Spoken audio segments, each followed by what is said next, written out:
Baiklah, Assalamualaikum warahmatullahi wabarakatuh.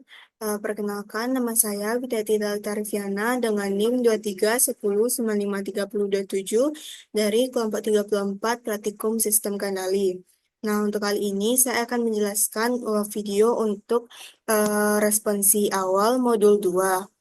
Nah, langsung saja di sini saya akan menjawab untuk soal yang pertama, yaitu jelaskan apa itu diagram blok dan jelaskan komponen-komponen penyusun diagram blok sistem pemanas di bawah ini. Nah, di sini dapat kita lihat pada diagram bloknya. Sebelumnya kita harus ketahui dulu apa itu diagram blok. Nah, diagram blok adalah representasi grafis dari sistem yang menunjukkan hubungan antar komponen utama dalam suatu proses atau sistem kontrol. Nah, setiap blok mewakili fungsi atau perangkat tertentu. Dari garis antar blok menunjukkan aliran sinyal atau informasi. Nah, diagram ini digunakan untuk mempermudah pemahaman, perancangan, dan analisis sistem kontrol. Nah, lanjut di sini ada penjelasan dari komponen-komponen penyusun diagram blok sistem pemanas yang ada di sini. Yang pertama yaitu di sini ada set point. Nah, set point ini merupakan nilai referensi atau target yang diinginkan. Dalam kasus ini set point merupakan suhu yang diinginkan. Nah, misalnya jika pengguna ingin oven berada pada suhu 100 derajat Celcius, maka set point-nya dibuat menjadi 100 derajat Celcius pula. Nah, selanjutnya di sini ada bagian error yang kedua. Error ini merupakan selisih antar nilai set point dengan nilai proses yang diukur. Nilai proses yang diukur itu dilambangkan dengan PV. Nah, error ini dapat dihitung menggunakan SP set point dikurang dengan PV. Nah, nilai error ini digunakan oleh controller untuk mengambil keputusan dari pengaturan. Nah, selanjutnya di sini ada controller CD. Nah, controller ini memiliki fungsi utama itu untuk memproses sinyal error dan menghasilkan sinyal kendali atau kontrol sinyal. Contohnya, pada PID, controller yang menghitung seberapa besar energi panas yang dibutuhkan berdasarkan besar errornya. Nah, selanjutnya itu yang keempat ada actuator atau heating element. Nah, gunanya itu untuk mengubah sinyal dari controller menjadi aksi fisik, yaitu memanaskan elemen pemanasnya. Nah, ini adalah alat fisik seperti elemen pemanas listrik. Biasanya seperti itu. Lanjut ada proses. Prosesnya di sini kita gunakan oven, di mana proses utama ini merupakan proses utama yang dikendalikan, yaitu oven sebagai tempat peningkatan suhu terjadi. Nah, pada proses ini terjadi perubahan fisik, yaitu peningkatan suhu akibat adanya aksi pemanasan.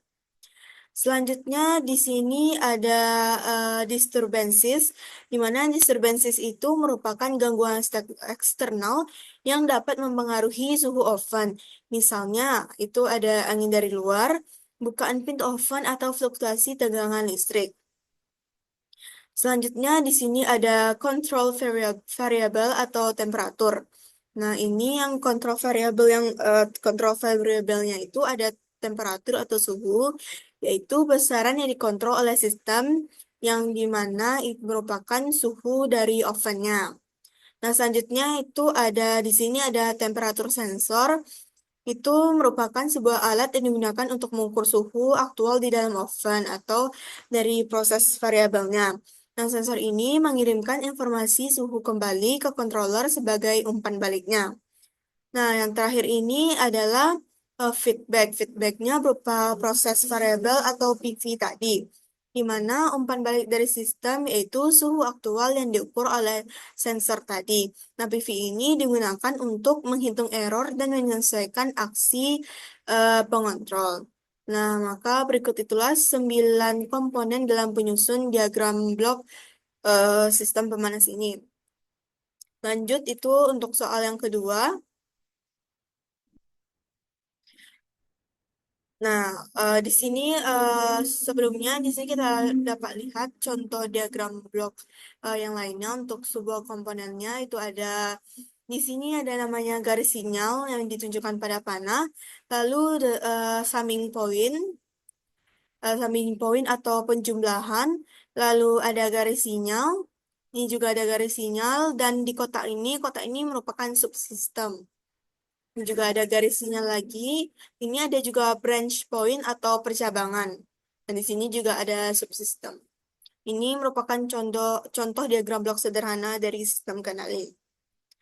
Nah, lanjut untuk soal yang kedua yaitu jelaskan pengertian blok diagram dan fungsi alih dari sistem kendali, lingkar terbuka, dan sistem kendali lingkar tertutup.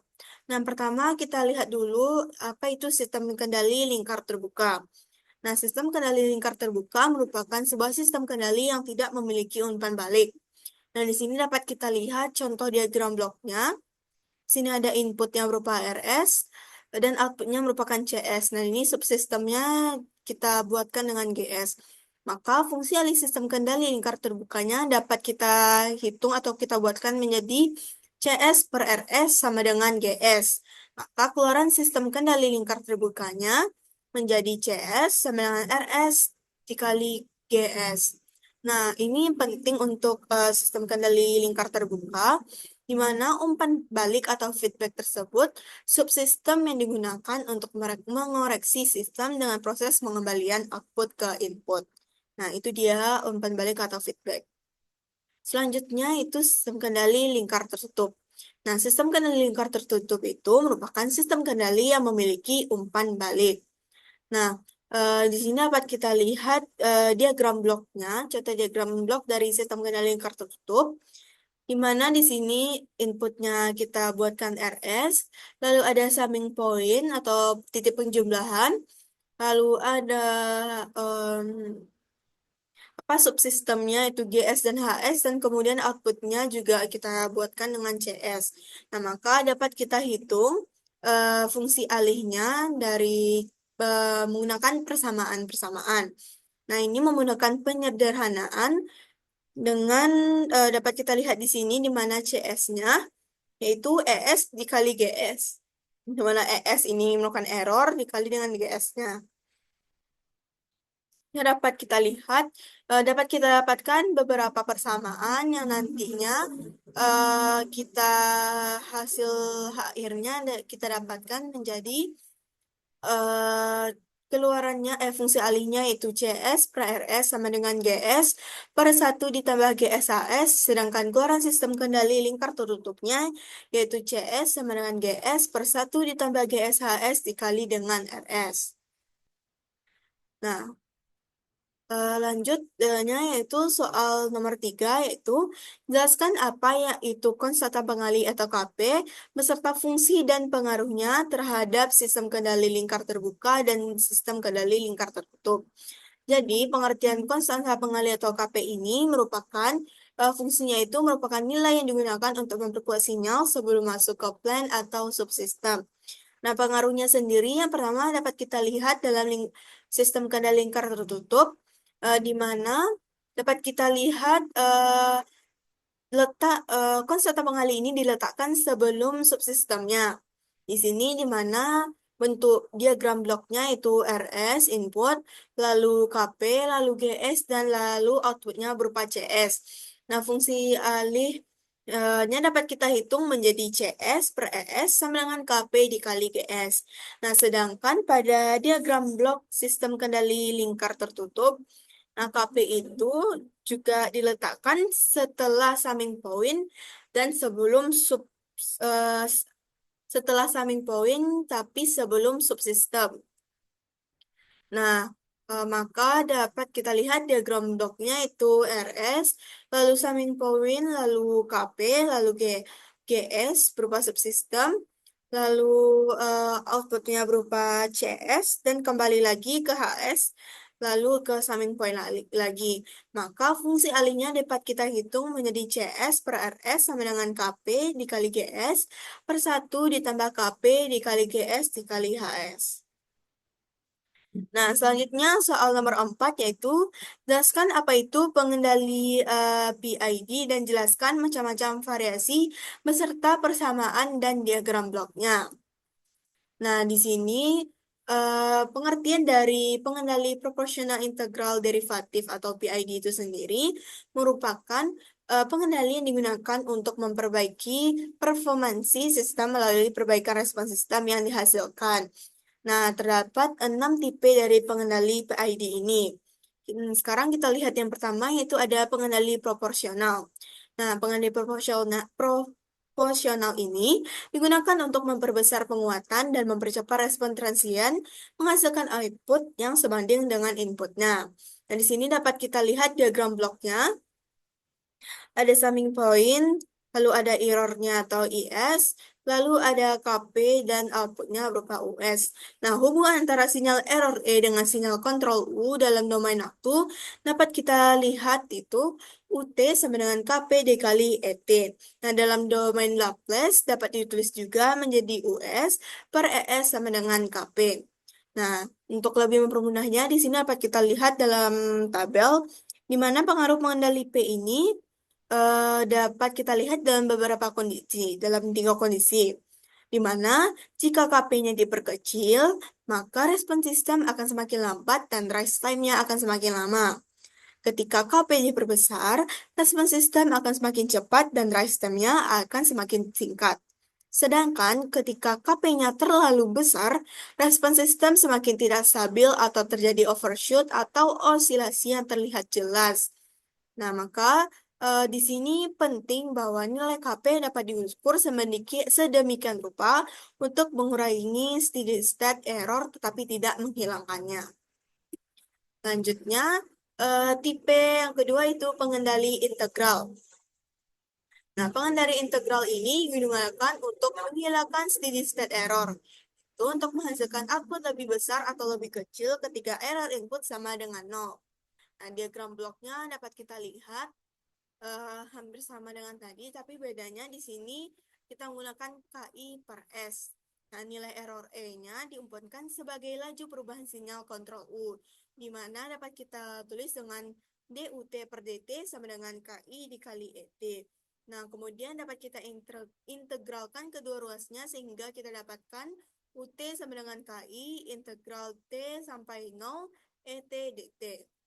Sehingga dapat kita tulis juga dalam domain Laplace menjadi US per ES sama dengan KI per S. Makanya di sini menjadi KI per S ya. Nah, selanjutnya untuk mempermudah juga kita dapat lihat dalam tabel pengaruh pengendali integral. Di sini juga terdapat ada 4 kondisi, di mana yang pertama yaitu sistem diberi KI, maka pengaruhnya respon sistem akan semakin lambat. Ketika sistem diberi KI, sinyal ES sama dengan 0, maka output tetap akan bertahan pada nilai sebelumnya. Sistem diberi KI, sinyal ES tidak sama dengan 0, maka output menunjukkan kenaikan atau penurunan yang dipengaruhi oleh nilai ESS dan nilai KI. Sedangkan ketika KI sangat besar, maka semakin cepat error hilang tetapi osilasi semakin meningkat. Lanjut yaitu ada tipe yang ketiga, itu ada pengendali derivatif. Nah, pengendali derivatif ini digunakan untuk meredam overshoot dan mempercepat sistem menjadi set point, menghasilkan output yang merupakan diferensial dari output tetapi tidak dapat mengeluarkan output tanpa adanya perubahan input. Nah, di sini sama, tapi bedanya di sini subsistemnya itu KD. Nah, sinyal kontrol U yang bersesuaian dengan laju perubahan sinyal error dapat kita tuliskan menjadi UT sama dengan KI dikali DET per DT. Sehingga dapat kita tulis dalam domain Laplace US per ES sama dengan KD dikali S. Nah, di sini ada 3 kondisi juga, di mana yang pertama itu ketika sistem diberi KD, maka tidak ada output jika tidak ada perubahan input. Yang kedua, sistem diberi KD, nilai error berubah terhadap waktu. Maka pengaruhnya output tergantung nilai KD dan laju perubahan error. Sedangkan ketika KD ditingkatkan, maka stabilitas meningkat dan overshoot berkurang. Nah, di sini catatannya, kerja pengontrol diferensial hanyalah efektif pada lingkup yang sempit, yaitu pada periode peralihan. Oleh sebab itu, pengontrol diferensial tidak pernah digunakan tanpa adanya controller lainnya. Lanjut, itu yang kelima. Yang keempat maksudnya, itu pengendali proporsional. integral yang digunakan untuk mengoptimalkan kerja dari pengendali proporsional sebelumnya. Di sini diagram bloknya yaitu dari summing point error, kemudian subsistemnya itu KP kali 1 ditambah TIS per TIS, lalu outputnya berupa US. Maka di sini dapat kita tuliskan menjadi UT sama dengan KP dikali ET ditambah KP per TI integral T0 ET DT.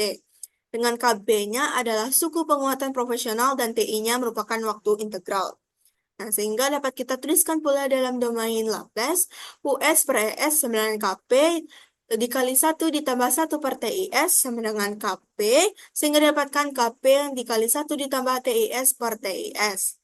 Maka di sini pengaruh dari pengendali proporsional integralnya itu ketika sistem diberi pengendali PI, maka pengaruhnya dapat menjadi 3. Di antara yang pertama itu respon sistem menjadi lebih baik, bisa juga tidak memberikan error pada nilai 0, tetapi menjaga nilai konstan sepanjang T, tetapi dapat juga menyebabkan overshoot yang tinggi. Maka di sini penting bahwa KI lebih besar dari KP untuk harus lebih besar dari KP untuk mencegah overshoot berlebihan dan agar ESS-nya hilang. Lanjut, tipe yang kelima itu pengendali proporsional derivatif yang kita gunakan untuk mengoptimalkan kerja dari pengendali proporsional. Di sini bentuk diagram bloknya yaitu dari summing point, lalu eh, di sini subsistemnya itu KD dikali 1 dikali TDS, lalu outputnya berupa US. Ini dapat kita tuliskan UT sama dengan KP dikali ET ditambah KP dikali TD dikali DET per DT, dengan KP-nya juga merupakan suku penguatan proporsional dan TD-nya merupakan waktu derivatif. Sehingga dapat kita tuliskan pula dalam domain Laplace, US sama dengan ES sama dengan KP dikali 1 ditambah TDS. Nah, di sini ya. Lalu di sini pengaruhnya pengendali PD ini, ketika kondisinya sistem diberi pengendali PD ini, maka pengaruhnya bisa saja respon sistem menjadi sangat cepat, bisa pula bekerja saat nilainya errornya berubah, namun bisa juga menyebabkan overshoot yang rendah. Maka di sini penting KP-nya lebih besar dari KA untuk mempercepat respon sistem dan meredam overshoot. Selanjutnya, tipe yang terakhir yaitu pengendali proporsional integral derivatif yang kita gunakan untuk menggabungkan pengendali proporsional, integral, dan derivatif. Di sini diagram bloknya yaitu summing point ES, lalu KP 1 dikali KP dikali 1 ditambah TIS ditambah TI TDS dikuadratkan per TIS, lalu outputnya merupakan US. Di sini dapat kita tulis UT sama dengan KP dikali ET ditambah KP per TI integral T0 ET DT ditambah KP TD lalu dikali dengan DET per DT. Dan dengan KP juga merupakan suku penguatan proporsional, TI merupakan waktu integral dan TD merupakan waktu derivatifnya. Lalu dapat kita tulis dalam domain Laplace juga, di mana US per ES sama dengan KP dikali 1 ditambah TIS ditambah TI TDS dikuadratkan per TIS. Nah, di sini maka pengaruh dari pengendali PID ini dalam kondisi sistem diberi PID, maka pengaruhnya dapat berupa respon transient menjadi lebih baik, bisa juga ESS-nya hilang, bisa juga overshoot yang rendah. Nah, selanjutnya itu kita lanjut ke soal yang kelima yaitu jelaskan parameter tanggapan peralihan sistem orde 2. Nah, di sini parameter dari tanggapan peralihannya itu ada 6. Sebenarnya bersama dengan praktikum sebelumnya, tapi terdapat beberapa perbedaan kecil. Nah, di sini sama yang pertama itu ada time constant atau TC. Nah, time constant ini merupakan waktu yang dibutuhkan oleh sistem untuk mencapai nilai 63,2% dari nilai akhirnya. Yang kedua yaitu ada rise time atau TR. Nah, rise time ini merupakan waktu yang dibutuhkan oleh sistem untuk mencapai nilai 0% sampai 100%, 10% sampai 90%, dan 5% sampai 95% dari nilai akhirnya. Yang ketiga yaitu ada settling time atau TS. Nah, ini merupakan waktu yang dibutuhkan sistem untuk mencapai 5% atau 2% atau 0,5% di sekitar nilai akhirnya. Selanjutnya yaitu eh, parameter yang keempat ada delay time atau TD, di mana delay time merupakan waktu yang dibutuhkan oleh respon untuk mencapai 50% dari nilai akhir pertama kali. Selanjutnya itu ada maksimum 0 maksimum persen overshoot atau MP, di mana maksimum persen overshoot ini merupakan nilai puncak maksimum dari respon sistem yang diukur dari nilai sistem saat kondisi steady state, yaitu 0% MP, CTP sampai dengan C 0 tak hingga, C 0 tak hingga dikali 100%. Nah, terakhir parameternya itu ada time peak atau TP. Time peak ini merupakan waktu yang dibutuhkan oleh respon untuk mencapai puncak pertama dari overshoot. Selanjutnya itu ada soal yang terakhir, yaitu soal untuk penyederhanaan diagram blok. Sini dapat terdapat soalnya yang dapat kita sederhanakan menjadi beberapa langkah sebagai berikut. Yang pertama, langkahnya itu kita gabungkan jalur-jalur yang serinya di sini. Di mana di sini jalur serinya dapat kita lihat yaitu di sebelumnya ya, di sini ada H3 dengan H2, lalu G1 dengan G2. Maka setelah digabungkan bentuk diagram bloknya menjadi seperti ini, di mana H2 H3-nya menjadi satu subsistem, begitu pula dengan G1 dan G2-nya. Selanjutnya itu menggabungkan loop pertama menggunakan rumus umpan balik tertutup. Nah, di mana loop pertamanya di sini ada di sini G1 dengan H1. Ini loop satunya ya. Jadi, setelah kita satukan dengan rumus, maka kita dapatkan hasilnya eh, dari penggabungan loop pertama tadi menjadi G1 G2 per 1 ditambah G1 G2 H1. Maka diagram bloknya menjadi seperti ini. Nah, selanjutnya di sini kita menggabungkan jalur maju dari C1 dan C2-nya, di mana sebelumnya dapat kita lihat bentuknya di sini tadi, C1 C2-nya, kemudian kita gabungkan. Maka didapatkan hasilnya menjadi C2 dikali 1 ditambah C1. Lalu diagram bloknya dapat kita lihat menjadi seperti ini, menjadi lebih sederhana. Nah, selanjutnya kita susun dari fungsi alih total yang telah kita hitung tadi, di mana fungsi alihnya itu CS per RS sama dengan C2 dikali 1 ditambah C1 dikali dengan G1 G2 per 1 ditambah G1 G2 H1 per G1 G2 per 1 ditambah G1 G2 H1 dikalikan dengan H2 dan H3. Nah, kemudian untuk menjadi lebih sederhananya, kita sederhanakan pecahannya menjadi CS per RS sama dengan C2 dikali 1 ditambah C1, maaf, C2 dikali 1 ditambah C1 dikali dengan G1 G2 per 1 ditambah G1 G2 H1 ditambah G1 G2 H2 H3.